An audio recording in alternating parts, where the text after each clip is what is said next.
Welcome, everybody, to episode 26 of Inside the Wrongful Conviction of Daniel Holtzclaw.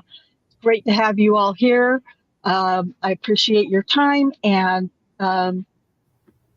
we're going to this is just Rhonda, where we share the facts and our theories on the case, the state of Oklahoma versus Daniel Holtzclaw. Today, we're diving back into the trial transcripts.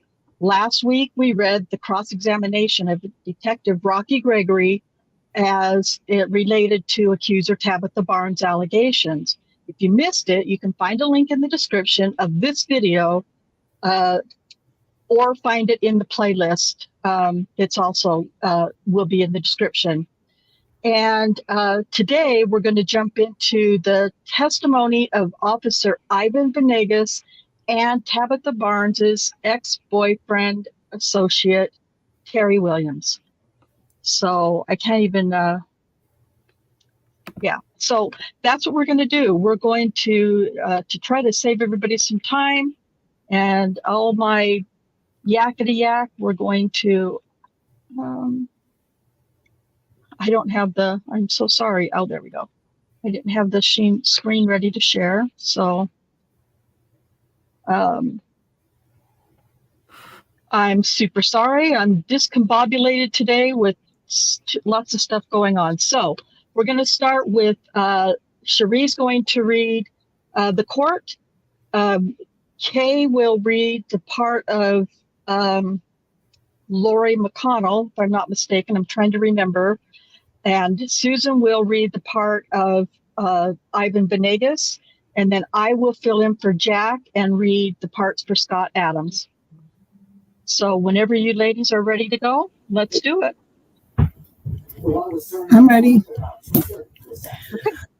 All right. Let the record reflect all members of the jury are present. Counsel for the state, counsel for the defendant. The defendant is present. Is the state ready to call its next witness? Yes, Your Honor. State calls Ivan Venegas.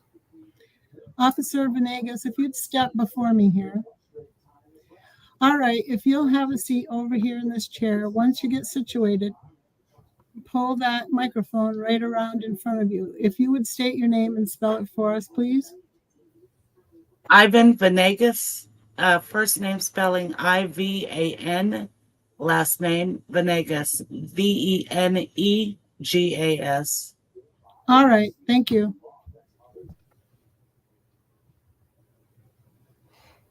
Thank you, Your Honor.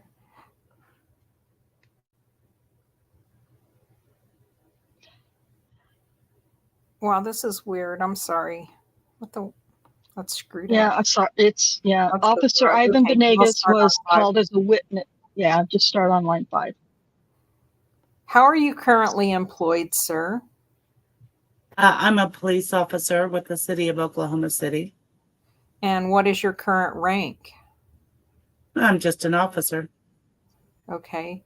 Officer Venegas, back in February of 2014, what was your assignment? I was at Spring Lake. Okay. Were you working second shift in February of 2014? Yes, ma'am. And what was your unit number? It was 2 Charlie 51. I want to draw your attention, officer, specifically to the date of February 27th, 2014, just after midnight. Did you assist Officer Holtzclaw with the traffic stop? I did. Why did you assist him? I was close to the area, and I believe he said he was out with 2 people, so I just went and backed him. And when you say that Officer Holtzclaw said he was out on 2 people, is that something you hear over the radio traffic? Yes. Okay. And whenever you got to this traffic stop, where was it located? In front of a residence. Okay. Around Northeast 15th and Jordan? Yes. Okay. And what did you see whenever you arrived on the scene? 2 females. Were they in a vehicle of their own? Were they standing outside? What were they doing? I think one was inside the vehicle and one was outside. Okay. And whenever you got there, had Officer Holtzclaw already made contact with these 2 women before you arrived on the scene? I believe so. Okay. And what did you do to assist Officer Holtzclaw? I just conversated with him, and then the female uh, see what was going on. And you said with the female, did you make contact with both of the females on that traffic stop? I really don't recall if I talked to both of them, but I know I at least talked to one of them. Okay. And at some point during this traffic stop, were the 2 females separated in some way? Yes. Well, tell me about that. I believe one of them stayed inside of the car, and the other one was placed in the back of a patrol car. Okay. The one that stayed in the car, as you phrase, stayed in the personal vehicle where these 2 females were located? Yes. And then the other female that was placed in the back of a patrol car, was that your patrol car or Officer Holtzclaw's patrol car? Officer Holtzclaw. The female that was placed in Officer Holtzclaw's patrol car, did you ever make contact with her that you can recall? I might have talked with her. I really don't recall making much contact with her. The female that remained in the personal vehicle, did you make contact with her? The female that remained in the personal, oh, sorry. I think I talked with her while Officer Holtzclaw, I think, ran them for warrants. I think I had talked to her and then the kids that were inside the house that were sticking their head out. So this car, when you say sticking their heads out of the residence that this car was parked in front of, Yes. does Angela Cooper sound familiar for the female that was seated in the back of the personal vehicle? I don't recall any of their names.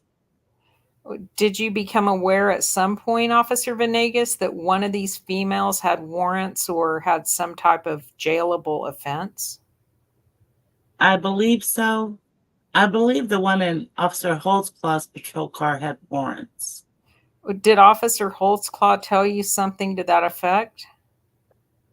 He was debating whether or not to take her to jail. And how do you know that? Because he said he was bored and he was determining whether or not he was going to take her to jail or not. Well, explain to me what you mean by he said, because I don't really know what that means. He's bored? Sometimes when we have slow nights and we don't have anything to do, we try to keep ourselves busy. So if we have reason to take somebody to jail, we're going to go ahead and take them to jail. So that's what Officer Holtzclaw was meaning, to your knowledge? Yes. Did he state at some point in time to you whether or not he had actually decided to take this female in the back of his car to jail? No, he didn't tell me he had decided yet. How long, well, if you know, Officer Venegas, do you think that, how long do you think that you were at that call? If I was to guess, I would say 15, 20 minutes. Did you leave at the same time or before or after Officer Holtzclaw left that traffic stop? I left before he did. Why did you leave before he did? It was coming to a conclusion and everything was calm and it was getting toward the end of our shift. So I went and headed back toward the station. Was your assistance required, to your knowledge, with Officer Holtzclaw at that stop any longer? And no, May I have a brief moment, Your Honor? Yes. I'll Yes. pass the witness. All right. Any cross? Excuse me. All right. Any cross examination? By Mr. Adams. Officer Venegas, how long as of February of 2014 have you been with Spring Lake? Or assigned to Spring Lake would be the proper term. I believe I started in January. I believe it was January 2014. I don't recall exactly. But just really quick, I did not know he was that young on the force. Did you, Kay? I did, yeah. I didn't know that. Okay. So would it be a fair statement to say that you were a relatively new officer to that area Yes. at that time? Yes. This happened back in February 27th of 2014. Yeah. Okay. And would it be a fair statement to say that while you were out there that you saw absolutely nothing inappropriate on behalf of Officer Holtzclaw? Yeah, that would be right. And certainly if you'd seen anything inappropriate, you would have reported that. Absolutely. You would agree that this is a high crime area, It is. and you've actually been in scuffles out in that area, have you not? I have. And Officer Holtzclaw has actually come to your rescue in that regard. He has. You actually had a physical altercation at some apartments there in that Spring Lake area where an individual attacked you, correct? Yes. And did you call for help? Or you had I a call did. for help? I did. And the very first person on the scene was Officer Holtzclaw, He was. and he took care of the situation. He did. Pass the witness. Any redirect? Yes, Your Honor. Mr. Adams just asked if you observed anything inappropriate at the scene with Officer Holtzclaw and these females. Yes. Do you recall that question? Yes. Did you observe Officer Holtzclaw search the female, either of the female subjects? No. Did you do so? No. Why not? Well, they had pretty tight clothing. I think maybe their jackets, pocket jackets. I might have checked them from the outside, but their pants were on very tight. It'd be clear to tell that they didn't have anything in their pockets. Had there been any conduct on either of these females' part that would make you think it was necessary to search them for weapons or drugs? I'm sorry, can you say that again? Had there been any conduct on the part of either of these females that would make you think it was necessary to search them for weapons or drugs? Just them being out so late, and then, like I said, it's a high crime area. There's a lot of crack cocaine around that area. But you didn't do so? I didn't do so. You didn't search them? No. I'll pass the witness.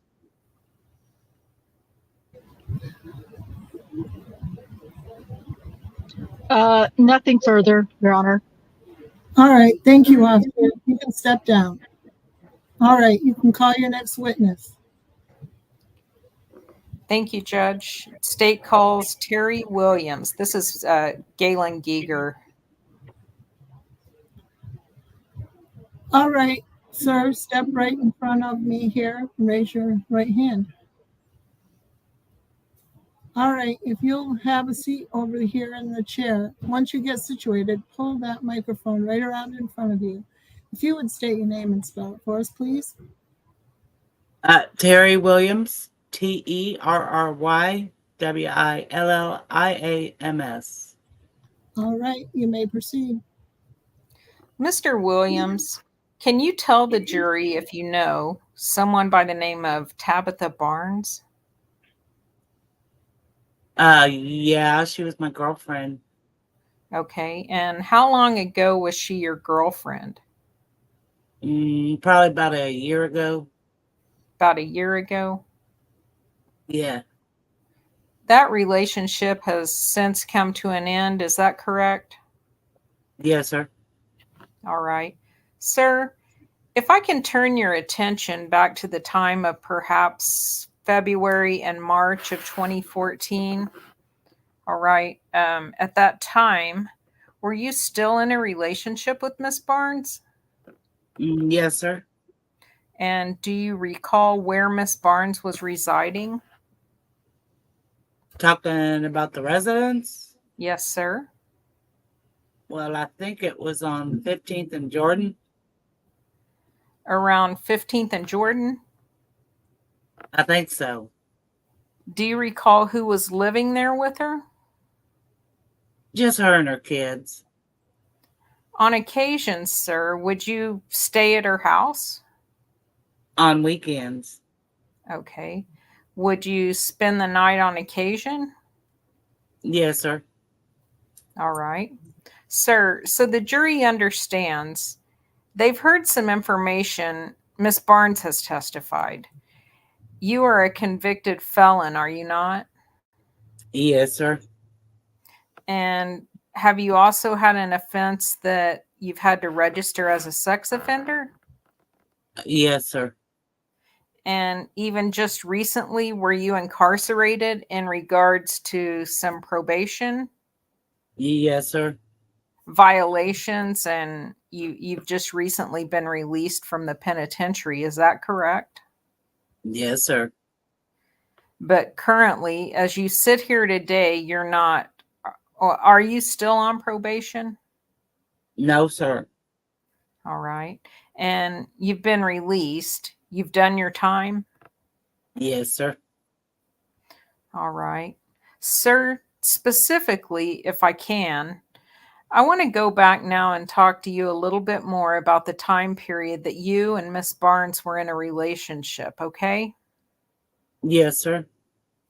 Specifically, I want to ask you about an event that occurred where a police officer came into that residence when you were there. Do you remember that? Yes, sir. And can you tell me a little bit about what you remember about that occurrence? I just remember I was laying in the bed. Somebody touched me, woke me up, and it was a police officer. And okay, and Asked me what I was doing there. you were laying in bed in Miss Barnes' house at 15th and Jordan? Yes, sir. What bedroom, if you recall, or whose bed were you in that house? It was her bed. And do you recall, sir, what time of day it was? I can't reckon. Oh, hang on just one second, please. I'm trying to find something. Do you recall if it was light outside or dark outside? Well, I think it might have been dark. Sir, eventually this police officer, can you tell me, first of all, how did you know he was a police officer? By the suit. His suit. Uniform. He was wearing a uniform? Yes, sir. Did he have a badge and a gun? Just the typical Yes, sir. Oklahoma City police uniform, or was it some other kind of uniform? A cop uniform. Just a regular cop uniform. Yes, sir. All right. And sir, did I understand that, but he is the one who actually woke you up. You were actually asleep, and by him touching you and speaking to you, it woke you up. Yes, sir. Tell me a little bit about that exchange then. Were you surprised to be awoken by a police officer? Yeah, I was surprised. Okay. What did he say, if anything, that you can recall? What did you say to him? I asked him, what are you doing here? He took me outside and said he wanted to run my name. Okay. And what does that mean to you whenever an officer says, I want to run your name? I guess it means he was doing his job. I don't know, harassing me or something. Did you think he was running you for warrants, seeing if you had anything outstanding? Yes, sir. Seeing your history? Yes, sir. All right. Sir, if I told you that records show that he ran you at 9:46 in the evening, okay, a little bit before 10 o'clock, is that consistent with your recollection of it being dark outside? I recollect. Okay, sir. When you went to sleep before he woke you up, was anyone else at home? I can't recall, sir. Well, do you know if Tabitha and her children were there whenever you went to sleep? I can't recall. Okay. Were they there when you woke up? Yes.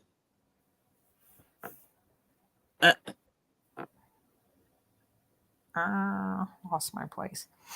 I'm sorry, let me rephrase.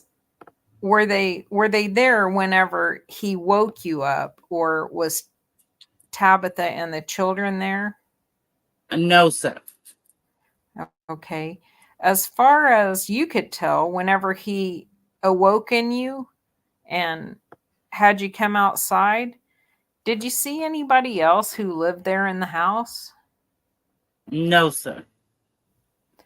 Sir, whenever you went to sleep that evening, do you recall about what time it was that you dozed off, if this time is right? And he ran your name about 9:40, about 9:46 in the evening. Do you have any idea what time you might have gone back to that bedroom and gone to sleep? No, sir. Do you know if it was dark outside when you went to sleep, or do you even have that recollection? I have no recollection. All right. May I approach for just a minute, Judge? Yes. Sir, I'm going to put some pictures up and you can see them on the television there. State's Exhibit number 155. Does that look familiar to you? Yes, sir. And what is that? That the house she stayed in. All right. Is that the house on 15th and Jordan? Yes, sir. And that's the house you were asleep in? Yes, sir. Sir, do you recall earlier, about a month before that, a burglary event that occurred at that house? Yes, sir. Tell me a little bit about what you remember. Were you there whenever all this was going on? No, sir. I wasn't there. Okay. Well, whenever you then learned of the burglary, had there been some damage to the front door as a result of that burglary? Yeah, been kicked in. All right. And I think I might actually have a picture of that. Give me just 1 second. All right. Sir, I'm going to show you 402. It's kind of dark. In fact, you know what, Mr. Williams? I'm just going to let you look at it this way. You can see 402. Does that look like the door? You can see somebody standing there. You got your bearings? Yes, sir. Does that look like the door after it had been kicked in? Yes, sir. Subsequently, sir, was that door repaired? No. No, it wasn't repaired. Okay. I'm going to show you State's Exhibit number 159. You can see there. Can you see that on the screen? Yeah. Can you see there that it looks as though it had been repaired? Yes, sir. Okay. Do you know when that repair occurred? I can't recollect. All right. But clearly in that picture, it's different than it was Yeah. the night of the break-in. Yes, sir. Well, let me ask another question. Do you know whether or not, sir, the night that you went to sleep in March and you were awoken by the police officer, do you know whether or not the front door was shut? Yeah, it was shut. Okay. How do you know that? Because I'm not gonna leave no door open. I can't see it. Oh. When I'm there laying down. So why? What was that your normal practice to make sure the door was shut if you're going to go to sleep? Yes, sir. Why would you do that? In case somebody might walk in.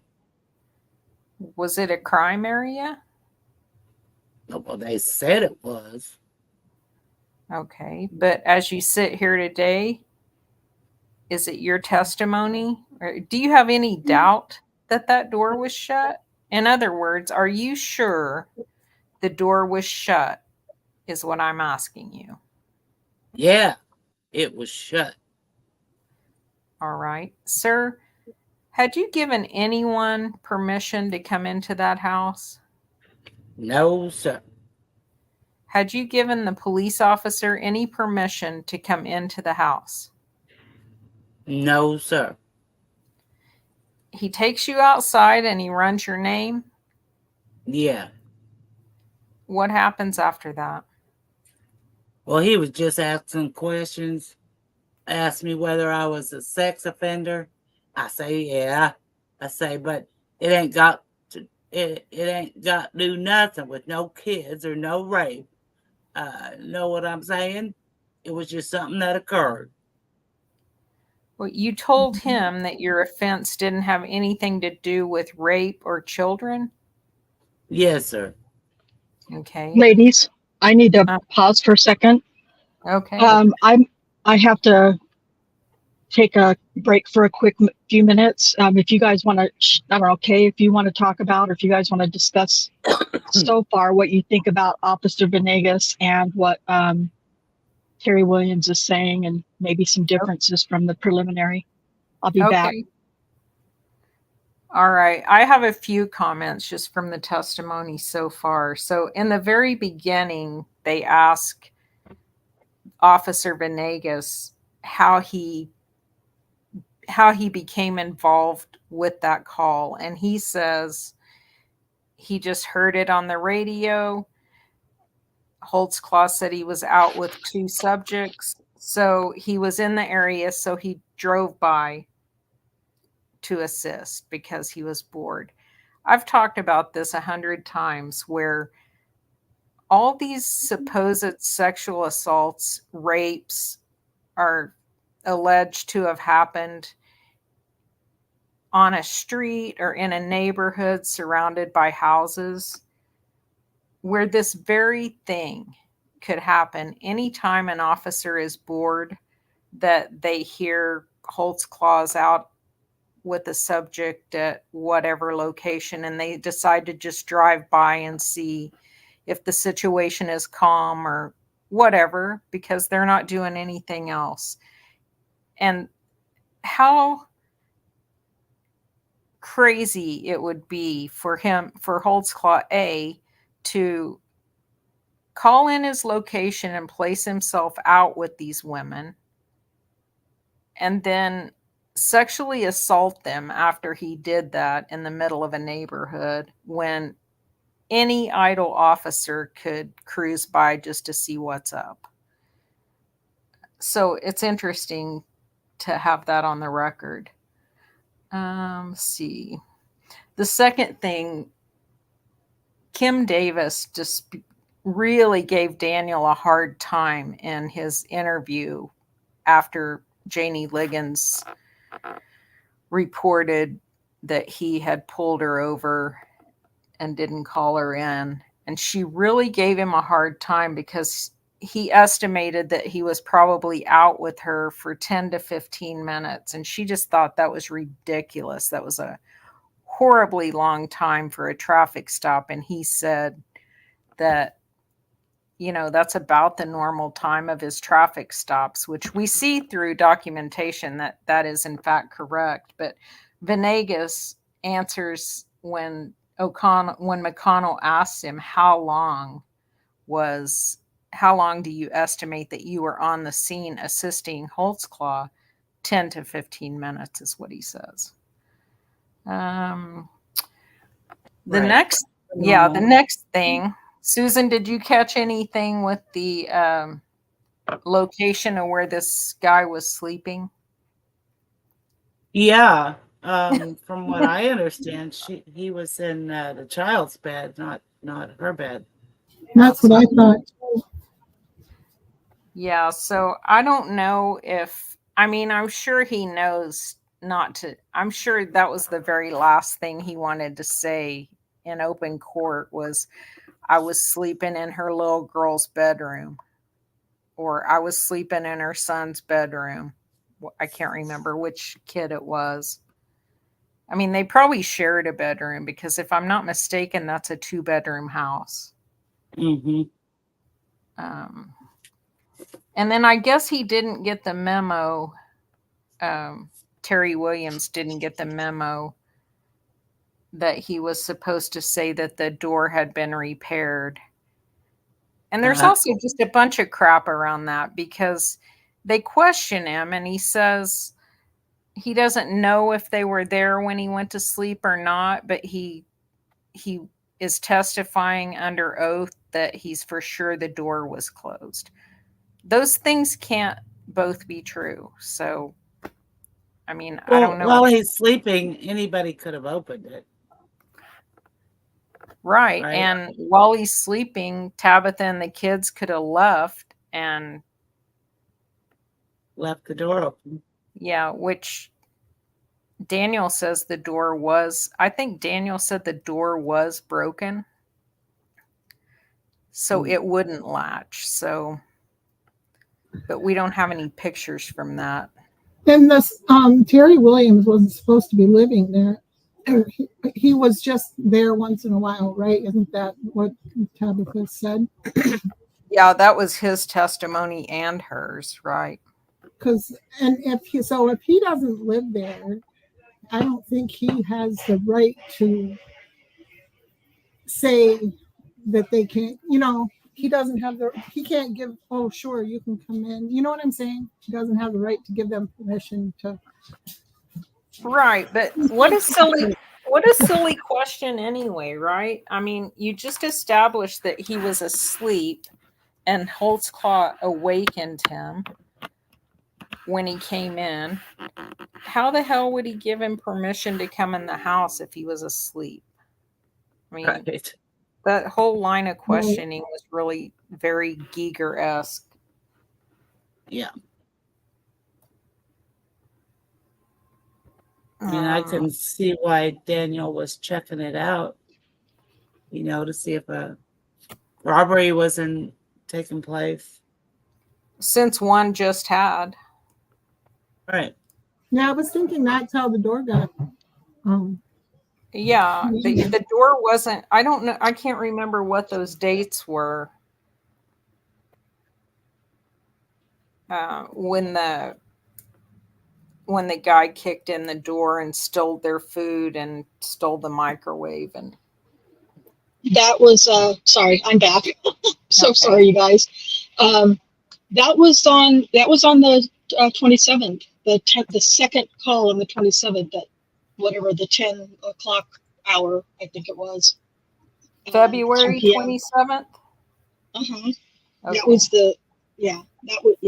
that's when the door got kicked in and the microwave and all that stuff happened. It was within And where are we right now? March? they jumped ahead to March, I think, if I'm not mistaken. 25th 14th. and 26th or something like that. The 25th. It's the 25th of March. Yeah. It's almost a month later. Yeah. So yeah. Anyone have any other thoughts? No, I'm good. You guys were awesome. Thank you. Pick up wherever you left off, and Where did we we leave off? have about. This is a short one. 21. Those who are watching, it's only 47 pages, and we're at 20, so we're better than halfway done at this point. So, go ahead and carry on. What'd you say, Susan? I think 21. Okay. Okay. What else, if anything, do you recall that he said to you and that you said to him? That's about all I can remember, sir. Did he ever make any inquiry about there being drugs in the house or concern about the house being a crack house or anything like that? Yes, sir. Well, what if anything, can you remember about him talking in the context of drugs in that house? What did he say to you? He was just saying this was a dope area, dope house, or something like that. Okay. Did you use drugs in that house, sir? I don't do drugs, sir. That's not your thing. No, sir. Do you know whether or not Miss Barnes did drugs on occasion? Nope. Did she do them with you? Nope. Didn't do them around you?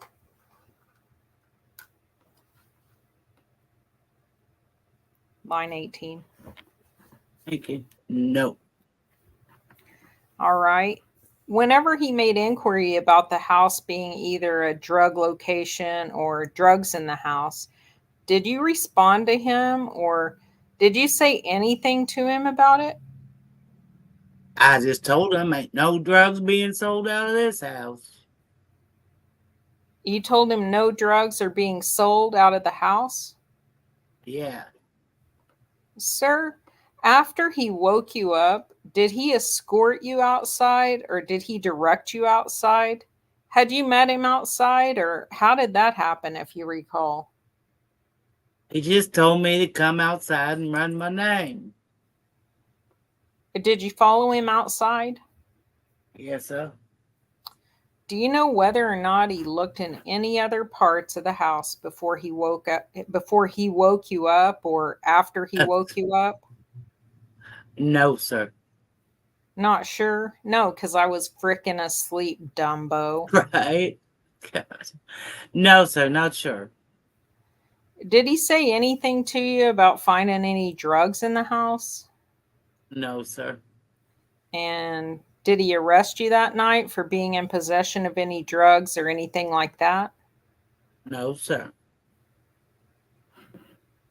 Sir, at some point during your relationship with Miss Barnes, had she talked to you about an officer being inappropriate with her and touching her and looking at her? Yeah, she did. Object to the form of the question. Sustained. At some point in your relationship with Miss Barnes, did she talk to you about something that had happened that bothered her with a police officer? Your Honor, again, I'd ask for the proper predicate of date, time, place, and people present.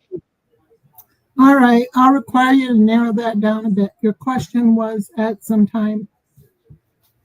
At some time, did she... I'm just going to ask it the very same way because I'm a Dumbo. At some time, did she talk you... I don't know how to narrow it down if he doesn't. I'm sorry, Judge. I'm not sure how to.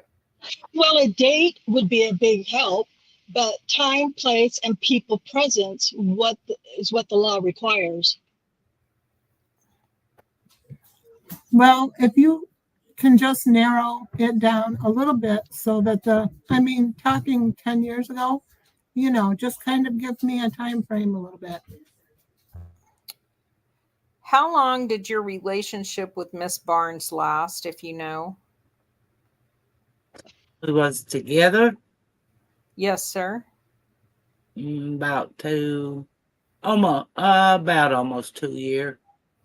In relation to the event where the officer came into the house and woke you up, had she talked to you before that happened about an officer being inappropriate with her? No, sir. Again, object to the form, Your Honor. Overruled. You can answer. No, sir. It wasn't until all this started. That's when she told me. Okay, and I guess that's my question. At some point, she did talk to you. Can you tell me when that was? Nah, I can't recollect. Okay. Is it your memory before or after this event with the police officer coming into the house, or do you know? No, sir. But at some point, you do remember her talking to you about it? Yes, sir. Do you remember if anyone else was there whenever she talked to you about it? No, sir. Do you remember what she said to you about it? She said he just made her raise her dress up. Your memory is the officer made her raise her dress up? That's what she told me. All right. Sir, anything else that you recall? No, sir. Whenever she told you that, sir, did you make a police report? No, sir. Why not? Because I guess it wasn't my business. I mean, it was my, I'm saying it was on her. Well, help me understand what you mean by that. You say, did I make a police report? Yes, sir. No, I didn't make no police report. And you said it was on her. What do you mean by that?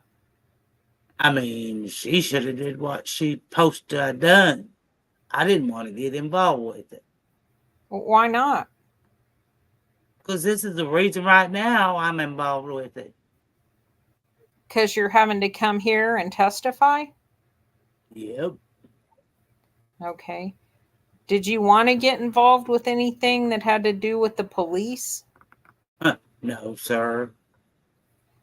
And as you sit here today, do you want to have anything to do with the police? No, sir. Sir, you told me that this officer, the night that he woke you up, talked to you about your status as a sex offender and about drugs potentially being in the house. Yeah. I don't remember him bringing that up yet in this testimony about him talking to him about being a sex offender yet. I don't remember. I don't think that's been brought in yet. No, Did he say when he ran him, he saw that? Yeah, but they haven't brought it up. Have they? No, Oh, okay. no, I'm wrong. Maybe I'm wrong. I must be wrong as well. I'm lost too on it, I guess. Well, I mean, I know that they made reference to him finding out, but he's saying, did he talk to him about it? We haven't had that conversation. Okay, yeah. Mm-hmm. There's no conversation in this testimony that I remember about him testifying what Daniel said about him being there. Uh-uh. Nope. Did he say anything else to you about you being there at the house or at that location? On occasion, he told me if he ever see me that he was going to keep harassing me. Keep Harassing me. harassing you? Yes, sir. Did he tell you that's the night that he woke you up in the bed that he told you that? I can't recall, but I know he said that. He said every time he sees me, he gonna mess with me. And let me ask this. Were there then other times that you did see this officer? Yes, sir. And were there times that he, to use your word, you felt like he harassed you? Yes, sir. Tell me about those. Were there one time or more than one time? Couple times. One, the one that when he come into the bedroom. There was another one. We was like, I got off work. Me and my partner was sitting out in the car, and he pulled up on us real quick and put us in the police car and ran our names.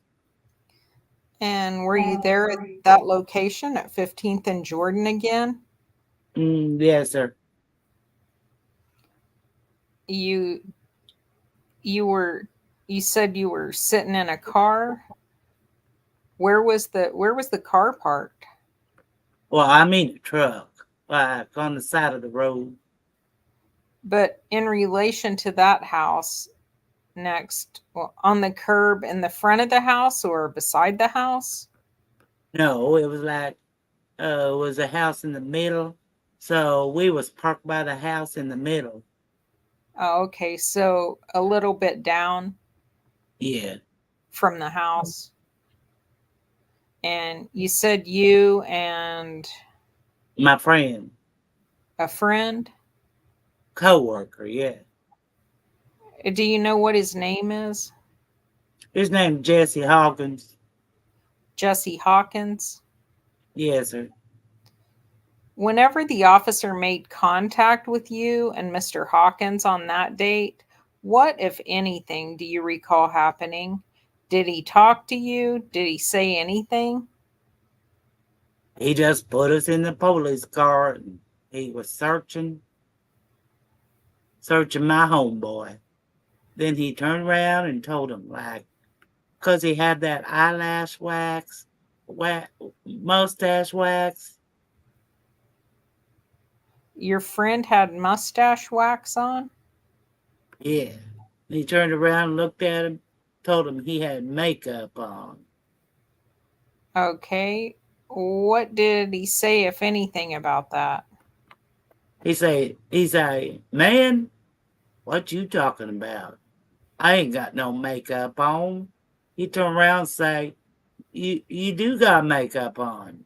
So my homeboy said a kind of crazy word to him. I can't say it here. Did he use foul language with him, or is that what you mean by crazy words? Something like that. He didn't like that, Yeah, he didn't like it. and he made it clear he didn't like the officer saying that? Yeah. Okay. Did the officer say anything to you or do anything with you, sir? No, he just read my name and that was it. But even though that's what he was doing, you felt like you were being harassed by him?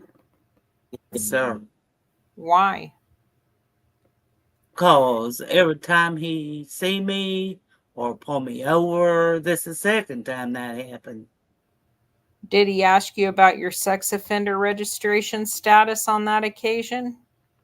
No, sir. So the officer that you have testified woke you up and then stopped you again subsequently. Do you see him in the courtroom? Yes, sir. Can you tell me where he's sitting and what he's wearing, please? He's sitting at the end with the suit on.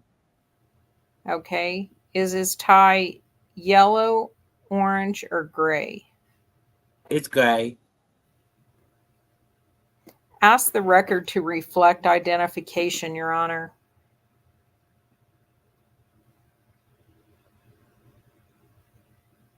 Oh, Cherie had to make a call. All right, record will reflect. Whenever the officer was inside the house on the day that he woke you up, did he talk to you all about your girlfriend or Miss Barnes in any way that you can recall? No, sir. Okay. Did he ask you for any type of proof that you lived there? No, sir. But at the end of that conversation, he told you that he was going to harass you every time? I'm not going to say that was that right there when he told me, but he did say that, though. I don't know if it was that occasion or another occasion. Well, okay. Other than the two occasions that you told me about, the one in the house and then the one when your friend was in the car, were there other times that you can recall that this officer came in contact with you and harassed you? No, sir. So is it one of those two times Yeah. that he had said all those things to you? Yes, sir. I think that's all I have, Your Honor. At this point, I'll pass the witness. Pass the witness. Yes, sir. All right, cross-examination by Mr. Adams. Mr. Williams, this encounter that you had with Officer Holtzclaw in March of 2014, Mr. Gigger just asked you, did he ask you for any ID showing that you lived at that residence? Do you recall that? Nah, I can't recall. Do you recall, Mr. Gigger? When I say Mr. Gigger, I apologize. The DA that was just questioning you, do you recall him asking you the question whether or not Officer Holtzclaw asked you for any identification showing that you actually lived in at that residence? No, sir. Only thing I gave him was my ID. Okay. And the truth is, well, on that ID, it certainly did not list that residence. No. And in fact, you didn't possess any ID that would reflect you living at Miss Barnes' residence, correct? No, sir. I didn't live there. Because it would be illegal for you to live there, would it not? Nope. Are you allowed to live within 2,000 feet of a park? No, sir. Are you allowed to live within 2,000 feet of a school? No, sir. Okay. Are you allowed to live within 2,000 feet of a daycare center? No, sir. So you would agree with me if there was a school, a daycare center, or a park within 2,000 feet of Miss Barnes's house, you would be violating the law? Yes, sir. And you would agree with me that at no time during your time here in Oklahoma City, and you're required to register quite often, correct?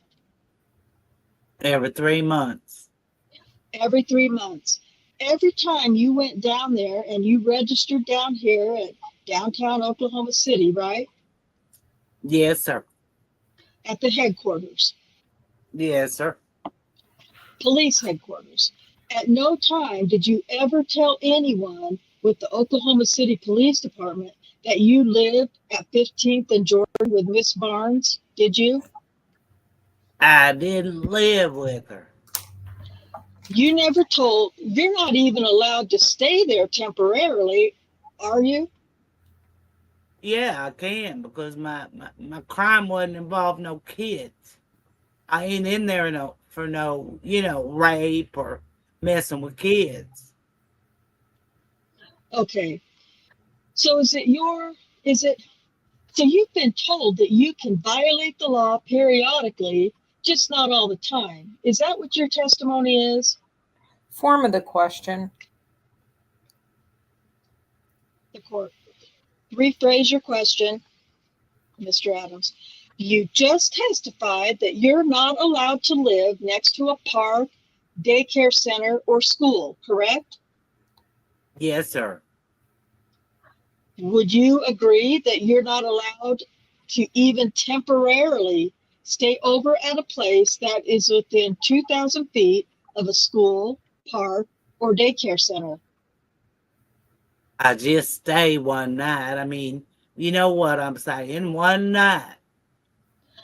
Where, under the law, does it allow a registered sex offender here in Oklahoma City to go live there one night? You know what? I'm not the bad guy here, man. I don't know what you're trying to get at. I'm not trying to accuse you of anything, sir. I'm just asking you, under the law, where does it give you an exception to stay anywhere for one night next to a school, a daycare center, or a park? I can't answer that question. Well, you know that for a fact. Excuse me. Well, you know that for a fact because you specifically would not tell anyone with a sexual registration offenders unit here in Oklahoma City that you were staying over at Miss Barnes' house, correct? Yep, I wasn't staying over there. He said he stayed there on the weekends. Mm-hmm. Do what? I said I wasn't staying over there. So is it your testimony here under oath that this was the only time you ever did stay over there? No. Occasionally on weekends when I get off work. So again, sir, my question is this. Is it allowable under the law for you on the weekends to go stay within 2,000 feet of a park, school, or daycare center? No, sir.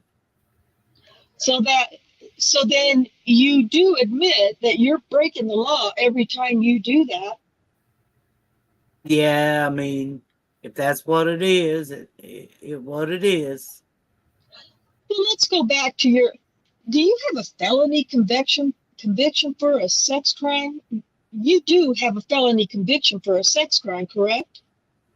Yep. Is that a yes? Yes, sir. You've had to register for quite some time. Yes, sir.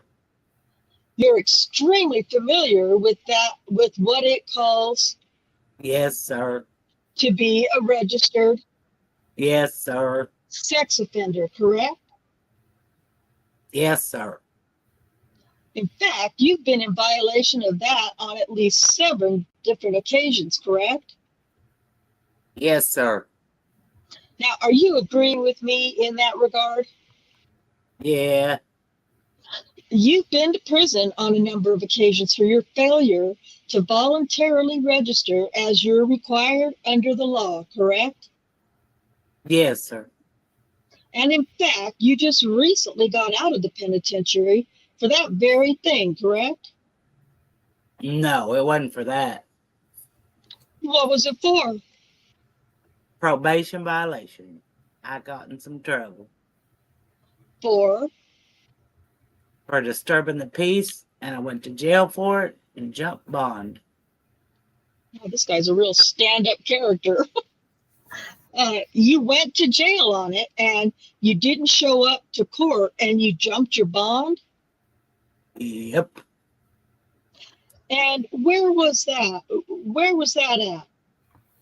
In Lawton, Oklahoma. Is that where your sex conviction is out of? No, it was Tillman County. In Tillman County? Yes, sir. Down by Altus? Yeah. And so in any event, when you're saying that this happened back in March of 2014, it's your testimony you were the only one at home, correct? Yes, sir. I like the way he says that. You're the only one at home, which implies that he was at his home. Let's see, line 9.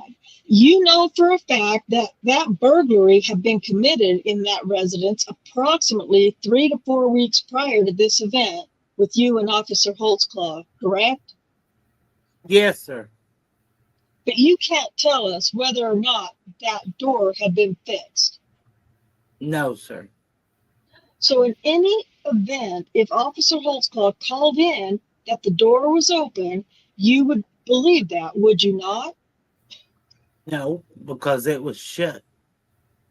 In any event, do you recall Officer Holtzclaw entering the residence announcing, Oklahoma City Police, Oklahoma City Police? No, sir, because I was asleep. How you know the damn door was shut? You simply recall being woken up and having your records run, correct? Yes, sir. Are you?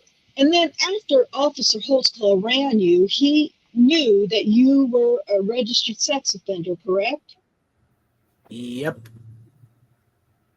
Under your testimony here today, other than him telling you you weren't welcome in this neighborhood, he was going to keep running you every time he saw you. That ain't what he said. Tell us exactly what Officer Holtzclaw told you. I don't remember, but I know he didn't say that. Only thing I know what he said, that if he ever see me, he gonna keep harassing me. He ain't mentioned nothing about that. He didn't mention nothing about what? About being a sex offender. I don't think that was the question.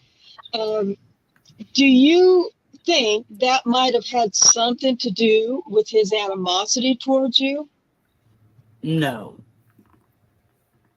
Well, in any event, you understand that the police officers are supposed to at least be required to keep an eye on the registered sex offenders here in our community, correct? Yes, sir. And you admit that you stayed over at Ms. Barnes' house on a number of occasions, at least on weekends, correct? Yes, sir. And she had 3 young children that lived there at that time, correct? Yes, sir. Correct? Yes, sir. And again, you never notified anyone at Oklahoma City that you were staying there even on the weekend. I can be around kids. You never notified anyone at Oklahoma City Police Department that you were staying there even on the weekends, correct? Correct. Now, after this event happens on March 27th of 2014, wherein you talk about Officer Holtzclaw entering the residence and then running you. Do you recall that? Yes, sir. Do you recall shortly afterward, Miss Barnes boarding up all of her windows? Do you recall that? She boarded up a couple times. A couple of them. A couple of them? Yeah. Do you recall her boarding up all of her windows? No. For what purpose did she board up a couple of them? I guess the window was broke. Okay. Do you recall Miss Barnes immediately in March of 2014 leaving the state for months on end, for months to get away? She was gone for about a month. Okay. And were you still living at her residence? I never stayed there. I wasn't there. Were you staying there on the weekends still? No. Well, you talked about this second occasion where Officer Holtzclaw arrived and talked to you and your coworker out in the yard, correct? Yeah. and his name is Mr. Hawkins, Yes. correct? And Mr. Hawkins and you were run by Officer Holtzclaw. When I say run, he checked you for, Yeah. Yes, sir. okay. And again, Mr. Hawkins, he was clear, correct? Yes, sir. He's not a registered sex offender. He used to be, but he ain't no more. Do you recall another officer being present during that? Do you recall an Officer Boyette? I think it was another. I'm not for sure. I think another officer did just come around. I have no idea what Adams is talking about. Okay. And then you talked about that there was actually some words exchanged amongst people, correct? Yeah. Do you recall it was actually Officer Boyette that got upset with your friend? No, it was him. And do you recall that there was some words exchanged at that point? Yes, sir. And in fact, it wasn't very friendly on behalf of your friend or this other officer, correct? Yes, sir. Now, you've also testified that at no time did Miss Barnes ever notify you that Officer Holtzclaw had ever laid hands on her, correct? No. In fact, all you've testified to is that she told you at some point in time, and again, we don't know when, that at some point in time, she's required to lift her dress. Yes. And you're sure those are the words that she used? Uh-huh. Is that a yes? Yes, sir. Are you actually ever aware of Ms. Barnes ever wearing a dress? Yeah, she had like a long. She'd be wearing like long t-shirts. Have just one moment, Your Honor. Yes. Pass the witness. Any redirect? Just a couple things, Judge, if I may. Mr. Williams, you've told us your memory's not great about a lot of when the conversation about lifting the dress occurred. Do you remember that? Yes, sir. Judge, I object to the form of the question, assumes facts not in evidence. Sustained. Sir, when she told you about that, lifting her dress, did you ask a lot of questions or did you just let it go? I was asking her, yeah. I asked some questions. Tell me what kind of things you ask her, please. I asked her when he do it and why you didn't tell me, stuff like that. And did she give you responses to those that you remember? She didn't really want to because I think she was ashamed. Knew I was going to get mad. She was hesitant to answer your questions? Yeah. Why did she think you were going to be mad or were you mad? Well, let me ask it this way. Did you get mad whenever she told you that? Your Honor, object to relevance. The court overruled to the last question you asked. Yes, sir. Did you get mad whenever she told you those things? Yeah, I was upset. Why? Because that was my girlfriend. Do you remember if she ever answered? You said she was hesitant because she thought you were going to get mad.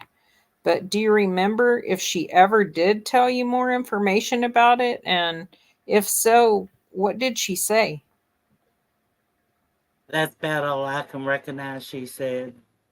Okay. Sir, Mr. Adams asked you a bunch of questions about if you just spent the night one night at a house. Are you in violation of the Sex Offender Registration Act? Do you remember him asking you that? Yes, sir. Do you know how many nights you have to stay at a house before you're supposed to register? 3. Yes, sir. 3 nights. And is that your understanding of what the law is in Oklahoma? Yes, sir. So you can stay somewhere temporarily, but if you're going to stay longer. Judge, may I approach? Come on up. I object because he's asking this witness to interpret the law. Secondly, they cannot. I'm reading directly from this statute, Title 57, Sections 581 through 590.2, and Title 21, Section 1125, and the Oklahoma statutes. In paragraph 9, it says it's unlawful. Which subsection?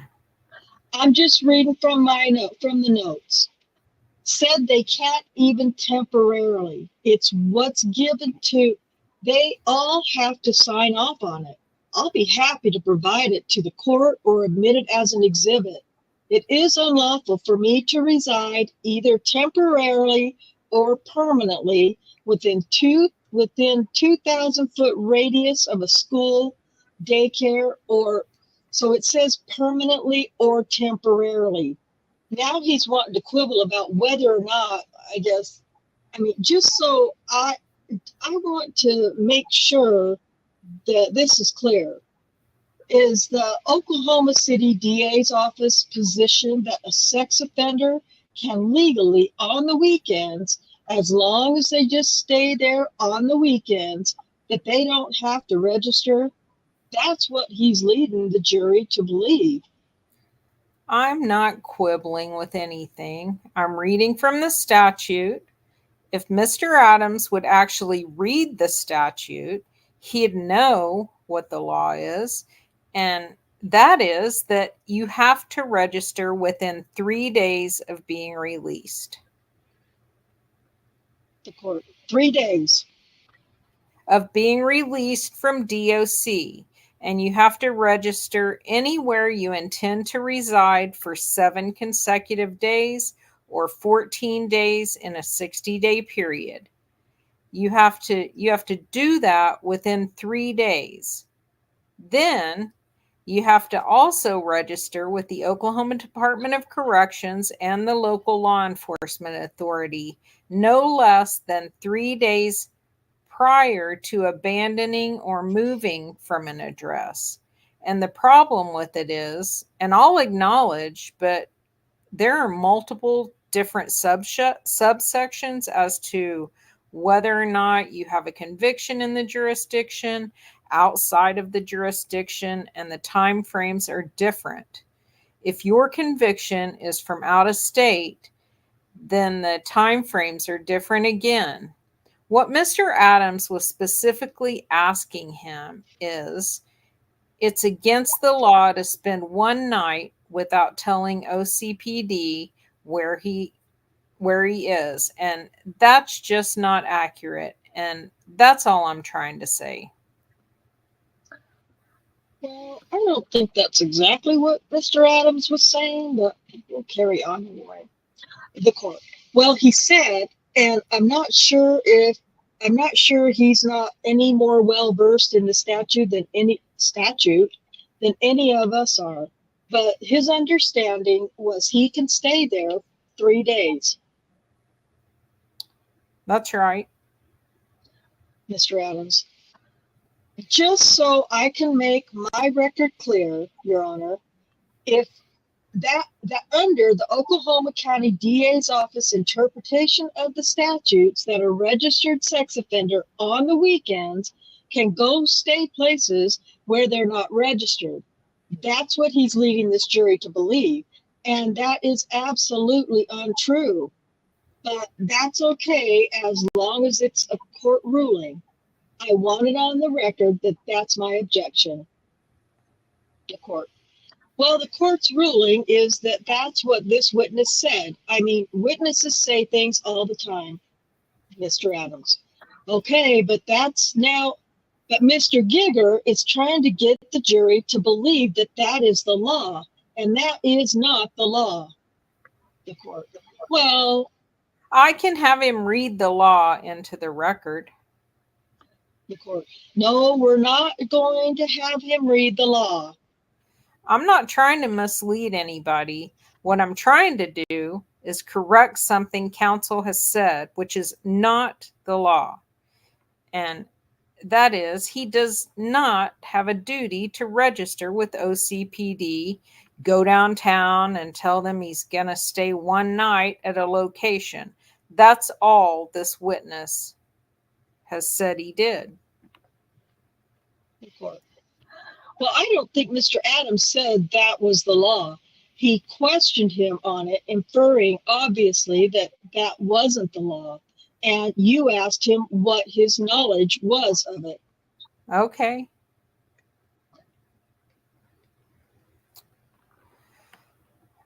Back in front of the jury. Oh, sorry. Mr. Williams, the night that Officer Holtzclaw, this police officer, asked you about being a registered sex offender in March, Yeah. on the 25th, he talked to you about that, and you told him that you did have to register, correct? Yeah. Is that right? Yeah. Okay. Do you know if he made any police reports and asked the detectives to come find out if you're supposed to be there or do any of that? Do you know if he did that? No, sir. About a few weeks later, whenever he found you again, you and Mr. Hawkins were in the car. Yes, sir. It was the same officer? Yes, sir. And on that night, do you know whether or not he said you're not supposed to be here or anything like that to you? And made any type of reports to detectives to have them come No, sir. talk to you? As you sit here today, did Officer Holtzclaw, as far as you know, has a detective ever come and tried to find out if you were staying there in violation of the law? No, sir. Pass the witness. The court. Anything further? Mr. Adams. No, Your Honor. The court. All right. Thank you, sir. You can step down. And that is it for this reading. I So, didn't interpret that. I didn't interpret what Giger was reading into the record as how he interpreted it. Did you guys? no, yeah. Of Now being I released, want to go and read it, the statute. So, yeah, starting at the beginning of 2167, which I guess is 44 on your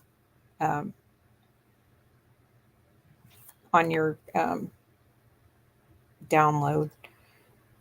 Giger says, of being released from DOC, and you have to register anywhere you intend to reside for 7 consecutive days or 14 days in a 60-day period.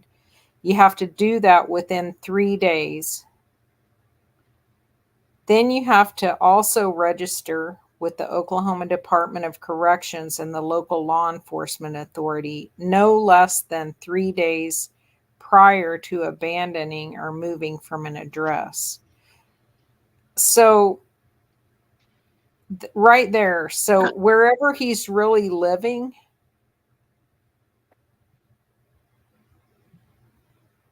well, first of all, his story about only staying on the weekends, none of those dates are on a weekend. Like the 27th is on a, or the March 25th is on a Tuesday. Right. The Well, previous, and according to Tabitha Barnes, he was also there the next day after 4 p.m. when Officer Holtzclaw allegedly came and bullied her at the front door. So what I think I think what should happen is that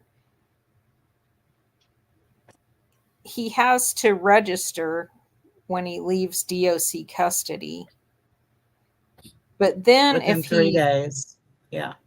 if he moves to a different place, then he has to do that 3 days before he even goes there. Yeah. That's what it sounded like to me. What I don't understand is if he can't be within 2,000 feet of a park, a daycare, or a school, why Yeah. is he allowed to stay with children in a house? well, Rhonda, what was the deal? We looked that up. Wasn't yeah, and Kay actually FOIA'd the records for that. So Williams was charged with and convicted or pled guilty to raping a female, a former girlfriend or something like that. So that's why he was a registered sex offender. Nowhere could we find anything that had to do with children. But it also does state in his order, which was, I don't remember, I think it was clear back in the 80s, if I'm not mistaken, maybe the 90s, when that all happened. And it was stated in his record or his release, whatever, that he could be around children. So that is true. But that doesn't make sense to me either. Why could he stay with or be around children, but not be able to be? Is that just a blanket sex offender registration rule that no matter what the conditions of your offense is, Probably. it must be. But anyway, he could not be around those, within 2,000 feet of those buildings, and he was. But why? To me, a sex offender is a registered sex offender is a registered sex offender. Well, in the state of Oklahoma, some weird things happened with the registry. And I would have to research it, but I think if this went back to the 80s, you could serve your time, and then when you were finished, you were off the radar as far as being a registered sex offender. They did change that at some point, where once a registered sex offender, always a registered sex offender. You're always on the registry. So I'm not sure if that was something that dropped off, but he went to jail or prison a few times for not registering, and it was his practice to not register as a sex offender. So there's that. I believe he went to jail 7 times for not registering. Is that right? I think that that's sounds what I right. remember. Yeah. I did think it was a lot of times, but I didn't want to throw a number out there. That sounds right. It was 7 or 8. I know that. I just threw the least number out, the lower number. And anyway. It's interesting. That's what Adam said. Oh, okay. Right. There you go. It's interesting that when Giger's asking him, what kind of things he said to him about that the only thing he could remember him saying was, every time I see you, I'm going to stop you and talk to you, which is not exactly what he said. But that's what Daniel did tell him. So he does remember what Daniel said to him. He did say that. But that second incident, when he was with his homeboy and they were sitting in a truck on the street doing whatever they were doing and they got stopped, that wasn't at Tabitha Barnes' house. It couldn't have It was been. down the street. Yeah. It was halfway down the block. So, I mean, Giger's kind of being disingenuous when he tries to place that truck at Tabitha Barnes' house, because it was not. Right. And I think Daniel had to know that he actually wasn't living there full time, because he had been watching that house. He knew who was coming and going from that house. Right. So he knew that this guy wasn't living there full time, and he wasn't. Right. Anyway, I think it was interesting when he said that Tabitha didn't tell him about this until all this came down. So once she had made up her story and was accusing Daniel, then she told him. yeah, because she knew he was going to be a witness to this, and she Yeah. could say that Daniel was harassing him and didn't arrest him and all of the other things. Yeah, it's not like she told him before any of this happened, you know. The whole thing about the dress, because in the first interaction where Venegas comes and he says, you know, he didn't search Angela She had Cooper leggings. before he put her in the car, because both of them had tight clothes on. Yeah. I believe Tabitha Barnes described that they both had baggy t-shirts and leggings on. Yep, she did. She was I don't consistent about that much. I don't remember anything about a dress. There's nowhere has the word dress been mentioned anywhere in Tabitha's case until this testimony. So, I mean, He forgot what he was supposed to say. yeah, he forgot the. Or they forgot to cover that detail with him. Mm-hmm. Or that's what she told him, but she forgot what she told the, you know. And maybe, and let's face it. Go ahead. I was gonna say, maybe he thought the oversized t-shirts that she was wearing, he thought, you know, thought of that as like more of a dress. Yeah. Because that is her style in almost everything I've ever seen. Any casual photos where she's not obviously dressed up to go out, is a big baggy t-shirt that's 3 sizes too big for her. Well, and she testified to that too. That's how she dressed. Yeah, but that's definitely attire that would get you searched if someone's going to put you in the back of their car. And I have a hard time believing that Venegas really didn't search Cooper before he put her in the back of his cruiser. It would be really dangerous. Yeah, but he didn't say he did that. He didn't say he put her in his car. It's in a police report that he wrote. Yeah. I mean, I don't know why he couldn't review his police report before he came to testify at a trial. Right. I can understand why he wouldn't remember, you know, a specific incident like that. But yeah, reviewing a report would tell him right there. I mean, and anyone could have presented his report to him to refresh his memory, but that didn't happen. I mean, Giger was fine with his story, and Adams didn't try to get it more accurate. Yeah. Adams didn't really do any pushing at all. Really. Well, Adams had the dates all screwed up on the second one. I mean, he's Yeah. talking about March 27th instead of February 27th. He does a whole Yeah. line of questioning saying March March 27th. yeah. He's got Terry Williams just agreeing with him left and right when it's Yep. a whole month different.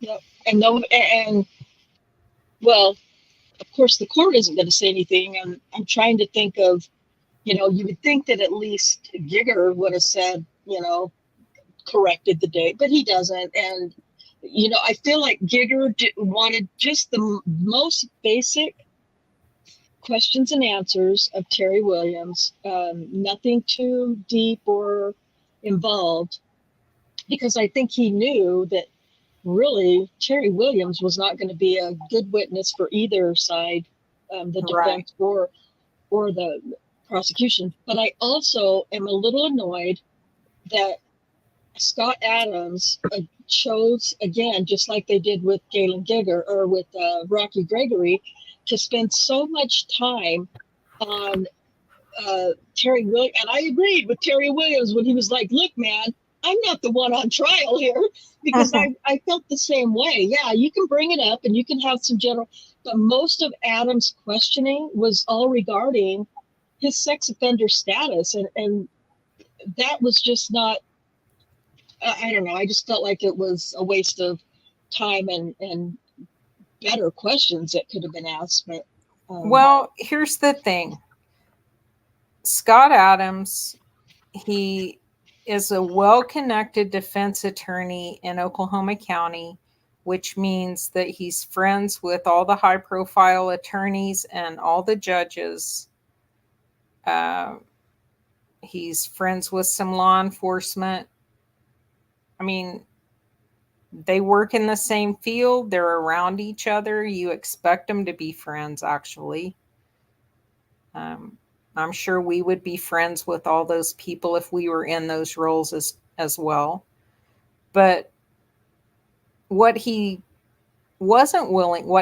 wasn't willing to do was do what they're doing in the Karen Reed trial, and that's lay out exactly how this case was manufactured against Daniel and blame law enforcement for being corrupt and blame judges for signing affidavits without question, to blame Gregory and Davis for fabricating false affidavits of arrest that are inaccurate, misleading the judges. He wasn't willing to do that because I think he felt like it would be suicide for his career.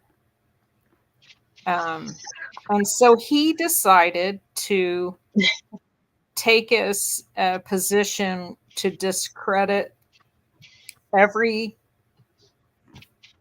accuser and a lot of the witnesses, and just basically call them drug addicts and prostitutes and just demean them. right.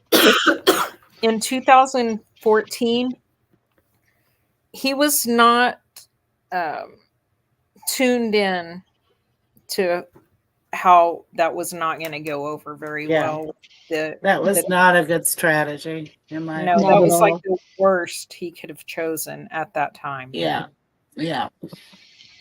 And I feel like that was a big, perhaps one of the biggest reasons why the jury, I don't think the jury looked very kindly on that strategy. I know I wouldn't. If I was a juror, I would be like, hey, it's not like, it's not the same as Trooper Proctor, for instance, where they really rode Proctor, they held his fucking feet to the fire, man. And I don't think that that's what Adams should have done. You can talk about all those things, but what Adams needed to do was to prove or present evidence how the ADL information doesn't prove anything except for that's where Officer Holtzclaw was. There's no camera, unfortunately. There's no dash cam. There's no body worn cameras, and so it doesn't help at all that attacking and disparaging the accusers, because that's not how a jury sees it, and that's not how society sees it. They don't see, excuse me, they don't see necessarily. I mean, of course, that's, you see that because you know it, but they don't see prostitutes and drug addicts and, you know, all those other crimes. They see, the jury sees at that time victims of sexual assault crimes. That's what the jury is seeing.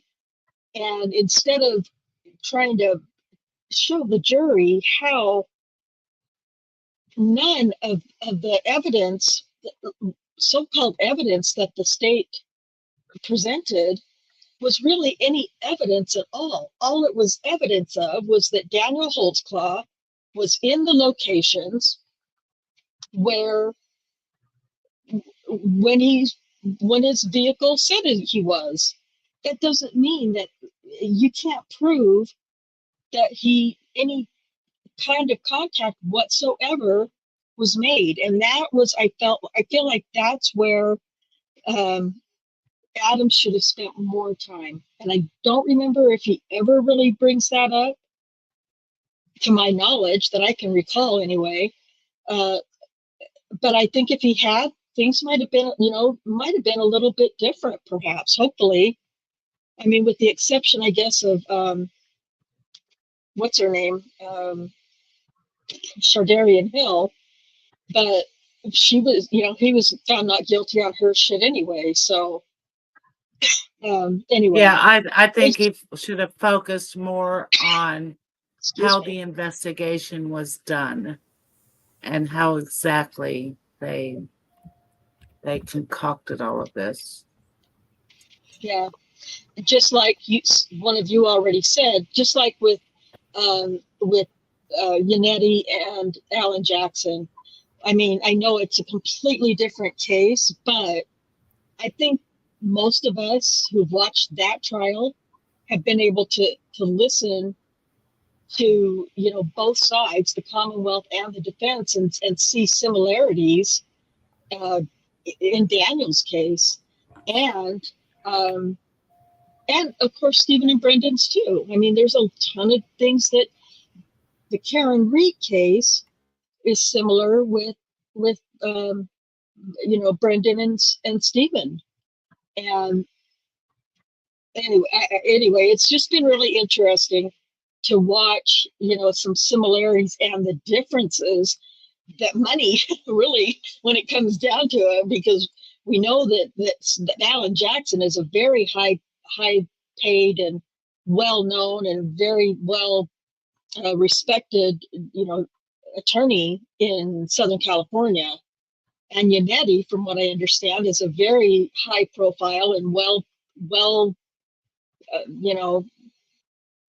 has a lot of respect and clout in Massachusetts as well. And they're both, high paid attorneys. And so, yeah, it's like Stephen Avery said, poor people go to prison or go to jail all the time. And it's true. And I remember when I very first heard that, I thought it didn't make sense to me. But then I thought, yeah, it does make. Poor people lose all the time. Yeah, thank you. I can't remember the words I'm going to say next, much less what Stephen Avery said 16 years ago. But anyway, I'm getting off, as usual, getting way off track. But it's just frustrating that this wasn't. It wasn't a different approach. And let me just say, too, I think that Galen Gigger is a shit assistant district attorney. I don't think he was all that great. He was terrible in this trial, in my opinion. Maybe that's because I've seen district attorneys who are so much better than him. I don't know. Well, yeah, I mean, he's an idiot, and he's been doing this for so long that, you know, he has a lot of power. He pulls a lot of people's strings, and, you know, he doesn't, his goal with this whole trial, I think his strategy was to confuse the jury. And you don't really have to put a lot of time and effort into that when you're just going to skip around and, you know, talk about this here and then back up and talk about that and move forward and talk about this. It really was just to make the jury's minds go numb and say all of his little buzzwords, you know, say all of his little buzzwords that would elicit an emotional response from the jurors. So anyway. So yeah, all of that coupled with the atmosphere in the area at the time, we've talked about that 100 times as well, but, you know, not having the protesters. Yeah. You know, and by this time, Ferguson has happened. So by the time we're in trial, Ferguson has happened. And I can't remember if those cops had gone to trial yet or not. But I don't think they'd gone to trial and been acquitted yet. But anyway, or that cop, you know, so it was just everything about Daniel's case is just, everything was unfortunate. Timing, not that there's ever a good time for that, but timing and, you know, the culture at the time, where he patrolled in that part of the state, Oklahoma City. And it was just, I mean, it's just really sad. And it just is so frustrating to me that I can't get more people interested in it. But it's okay. We're doing what we can. But so that brings me to a quick point. I'm not sure. I don't know when the trial is going to be yet. But Corey Richins, and I don't know how many people have heard about the Corey Richins case, murdered her husband and a year after she murdered him. She wrote a children's book on grieving and blah, blah, blah. Anyway, that took place here in Utah, and it's made national news. And I see people on a bunch of other channels that I watch or, you know, paying attention to for this trial, the Reed trial, you know, talking about how, you know, the lawyer, you know, and Emily D. Baker and Runkle and, you know, some of those big YouTubers have talked about, you know, their subscribers are asking them if they're going to stream it and they want it. So I'm considering, depending on when it is going to be, I think it's going to be sometime next year. I'm considering taking a break, although we may be finished, probably be through all of this anyway, but taking a break and possibly streaming that trial on my channel. Lots of other channels that people are going to want to go to instead of mine, but I live here in Utah, not far from where, well, I shouldn't say not far, but you know, where this case took place, where this murder took place. And, you know, I know there's a lot of interest here. I don't know. So my thought is that I will stream that trial on my channel. And if nothing else, I think that will help get more, not that I'm looking for subs, but more awareness, more subs to the channel. And I will have the opportunity to bring up, hopefully with a bigger outside crowd or number of people, Daniel's case during that time. So I'm thinking about it. I know it's a huge commitment from what I understand from others who are streaming a trial for the first time. That's really worn them out. But at any rate, so that's something I'm considering for next year, trying to do as well. So I'd love to hear from, you know, anybody who's listening, you know, drop a note in the comment section for me if you're interested in me doing that. And after that, I just wanted to kind of make an announcement that we're going to be taking the next 2 weeks off. Next Thursday is the 4th of July. I know that I'm not going to be home all day or night. And the following week, I believe there are some of the panel are going to be out of town as well on the following Thursday. And so I think we've been going pretty strong this last several months, and we've had a lot of transcripts reading that we've been doing. I think, those that are reading on the panel definitely deserve a break. And it's the start of summer. So we're going to take the next 2 weeks off. During that time, I might be putting out some premiere videos or some, just some short videos, that you can watch. Anytime you want to at that, for any viewers who are interested in that. I might start them out as a members only video for a day or so. I don't know. We're going to see. But anyway, just want to get those couple of things out there really quick.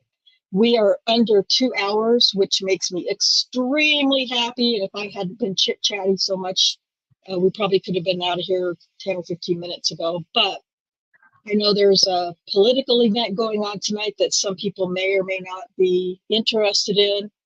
And so I just wanted to kind of get those things out of the way so that we can all take off early and do whatever we're going to do earlier than normal. So with that, I definitely want to invite Kay or Susan to talk about anything they would like to say for a couple of minutes.